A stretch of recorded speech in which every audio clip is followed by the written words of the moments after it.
Whatever IMF conditionality is a reason behind this rise in prices is not something we can confirm with any certainty, but it is certainly a possibility. বলছে যে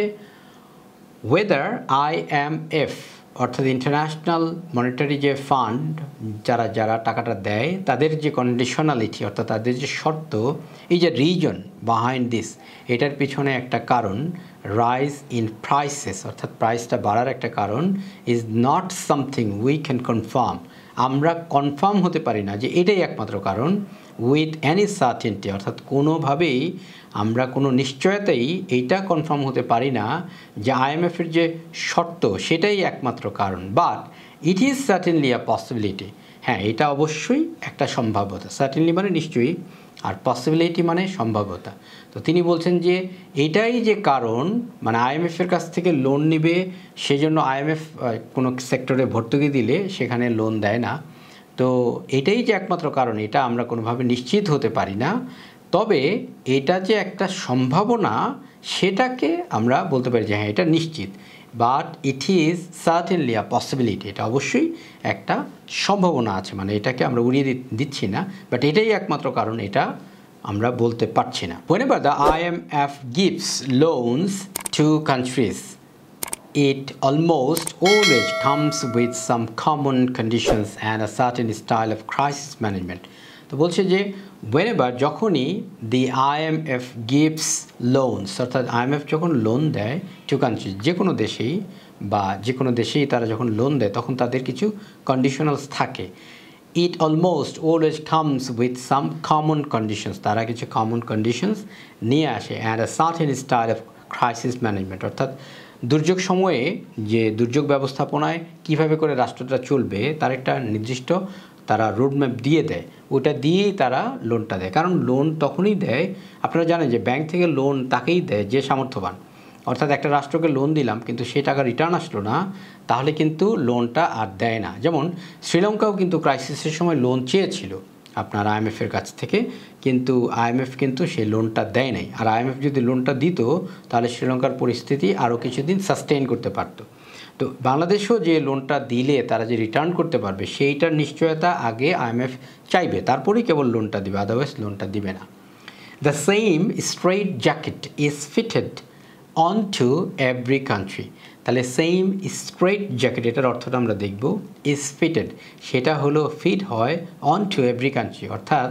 এই বিশেষ ধরনের যে রক্ষা কবচ এই যে জ্যাকেট এটা সব দেশকেই তারা পড়ায় চলুন আমরা এই স্ট্রেইট জ্যাকেট এই শব্দটার মানেটা দেখি স্ট্রেইট জ্যাকেট আপনারা যদি এই পিকচারটা দেখেন তাহলে আপনারা বুঝতে পারবেন যে স্ট্রেইট জ্যাকেট আসলে বলতে কী বোঝানো হচ্ছে অর্থাৎ কোনো যদি ডেঞ্জারাস পার্সন হয় তাহলে তার হাত পা এভাবে করে বেঁধে রাখা হয় অর্থাৎ এই যে দেখুন হাত এদিক দিয়ে বেঁধে রাখা হয়েছে হ্যাঁ এরকম বেঁধে রাখা হয়েছে আর strong piece of special clothing that ties the arms of the body and is used for limiting the movements of dangerous prisoners or mentally ill patients whose behavior is violent বলছে যে এটা একটা স্ট্রং পিস অফ ক্লথ মানে এই ক্লথটা এটা অনেক শক্তিশালী একটা ক্লথ এটা হলো স্পেশাল ক্লথিং দ্যাট টাইস যেটা হলো বেঁধে রাখে দ্য আর্মস অর্থাৎ হাত বেঁধে রাখে টু দ্য বডি অর্থাৎ বডির সাথে and used for limiting the movements অর্থাৎ সে যাতে তার হাত পা না ছড়তে পারে সেই ব্যবস্থা করে রাখা হয় অফ ডেঞ্জারাস প্রিজনার্স যারা খুবই ডেঞ্জারাস প্রিজনার মানে বন্দি অ্যান্ড মেন্টালি ইল পেশেন্ট এবং যারা মানসিকভাবে বিকারগ্রস্ত তাদের হাত এরকম বেঁধে রাখা হয় হোজ বিহেভিয়ার ইজ ভায়োলেন্ট যার ব্যবহার ভায়োলেন্ট তাহলে এখানে বলছে the same straight jackets is fitted into every country মানে বলছে যে সব দেশকে এরকম হাত পা বেঁধে তারপরে হলো আইএমএফ ঋণ দেয় যে তারা নিশ্চিত হতে চায় যে টাকাটা ফেরত আসবে আদারওয়াইজ তারা ঋণটাকে দেয় না One of the main aspects of this is an increase in the prices of utilities such as gas, electricity, oil, water, and sometimes even education and healthcare, regardless of how important the regions are for the government to invest in these sectors or how much of an impact price hike might have on ordinary people. বলছে one of the main aspects, অন্যতম একটা main দিক, aspect মানে হলো দিক, of this is an increase, অর্থাৎ এই যে বৃদ্ধিটা হবে ইন দ্য প্রাইসেস, অর্থাৎ মূল্য, অফ দ্য ইউটিলিটিস, বিভিন্ন ধরনের ইউটিলিটিসের মধ্যে যে দামটা বাড়বে, যেমন গ্যাসের দাম বাড়বে, ইলেকট্রিসিটির দাম বাড়বে,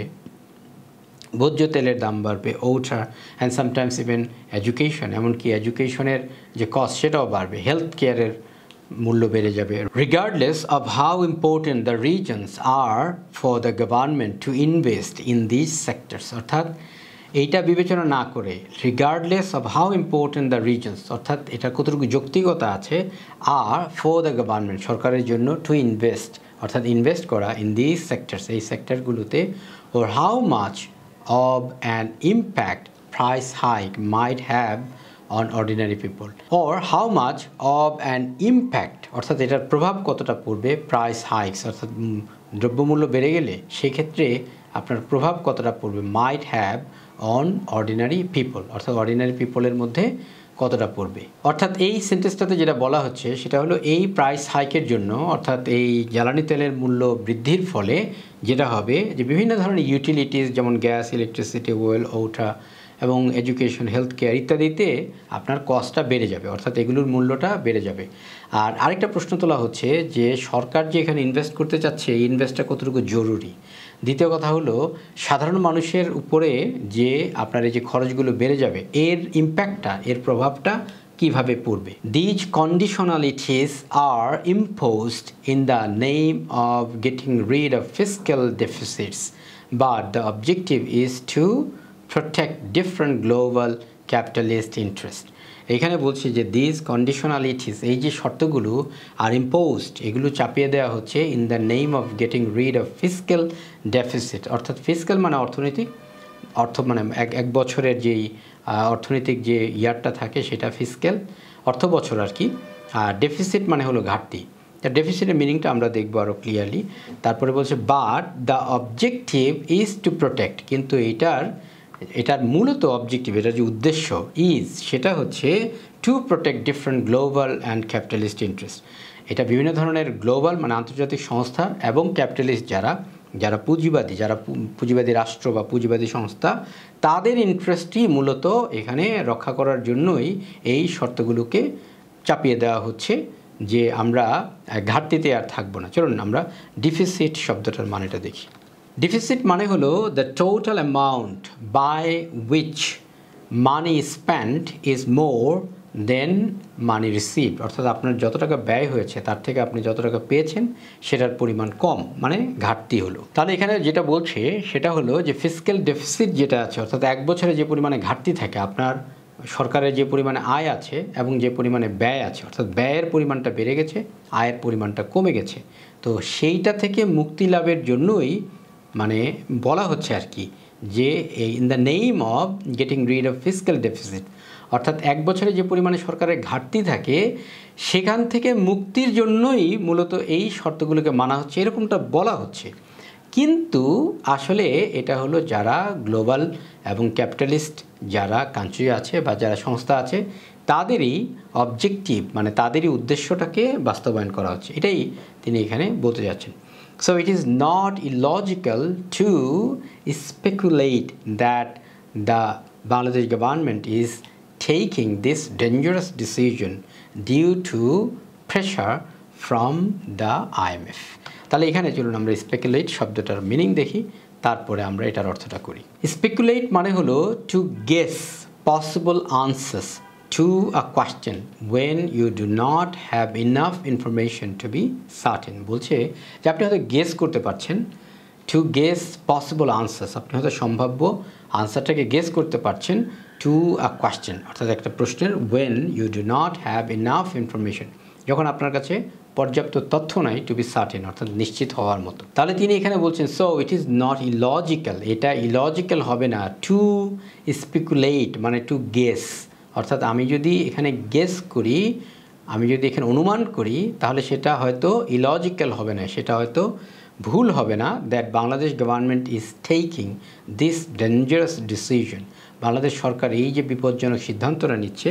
due to pressure from the IMF অর্থাৎ IMF এর প্রেসারের কারণেই এই সিদ্ধান্তটা নিচ্ছে এটা যদি আমি গেস করি তাহলে সেটা হয়তো ইলজিক্যাল হবে না